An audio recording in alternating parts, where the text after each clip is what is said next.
Pas zjarreve masive të viteve të fundit që përfshin malin e Shëngjinit dhe zhveshën nga bimësia, pasojat tashmë po shkojnë për të dëmeve ekologjike. Ekspertë paralajmërojnë për një rritje ndjeshme të erozionit, i cili po përparon me shpejtësi dhe rrezikon në zonën e banuar. Ndjegja e shtresave mbrojtëse të pyllit ka ekspozuar terrenin, duke lejuar reshit të shpërlajnë dheun dhe të përshpejtojnë rreshitjen e tokës dhe rënien e gurëve në zonat me pjerësi. Jak Gjini, ekspert i mjedisit, thekson nevojën për masë të menjëhershme për të frenuar përhapjen e erozionit, duke propozuar strategji mbrojtëse që mund ndihmojnë në stabilizimin e terrenit. Në fakt, fenomeni i erozionit, sidomos në rastet e rënies së zjarreve, aty ku në përshku vegetacioni ku a djeg nga zjarri, e para që e nxit erozionin është dëmtimi i sistemit rrënjor që mbante materialin organik tokën. Edhe nga momenti i dëmtimit të sistemeve rrënjore, masi është djeg vegetacioni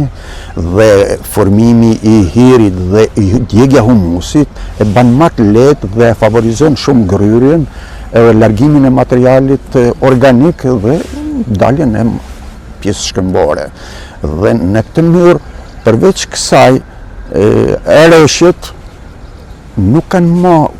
mundësi për të absorbu, për të thithë nga vegetacioni barishtor, shkuror, etj., por e gjenë rrugën më të lehtë dhe vazhdojnë ta gryjnë në vazhdimsi, dhe duke e rrit për masat e erozionit. Edhe pjerësia e favorizon, por në përgjithësi vendet me shkambik gjelqeror janë të ekspozuar nga erozionit, aq më tepër në vendet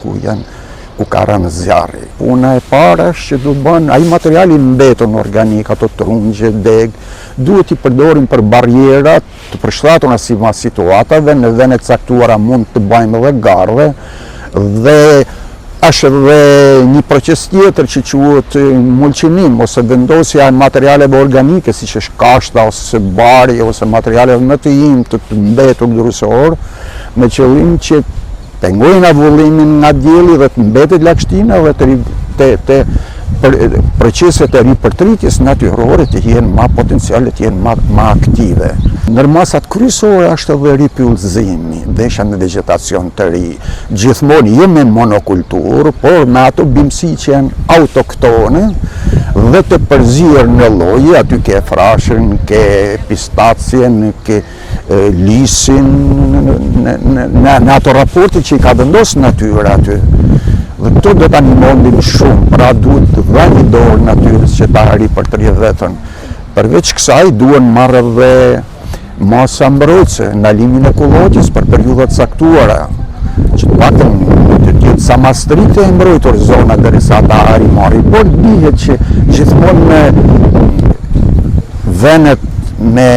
bimësi mesdhetare, edhe këtu ku terreni gjelqeror, mund të arrimarrin shumë shpejt vetën, kanë aftësi të madhe ripërtritësin nëse ne i japim një dorë natyrës me këto masa që ta më përpara. Zjarri i verës 2024 në Shëngjin shkatërroi 50 hektar me pishë dhe bimësi në korën e gjelbërt të kësaj zonë turistike, duke dëmtuar në ekonominë pyjore. Për të rikuperuar dëmet, Bashkia Lezhë duke hartuar një plan mbarështimi të pyjeve, i cili do hapë rrugën për ndërhyrje konkrete dhe ripyllëzim të sipërfaqeve të djegura.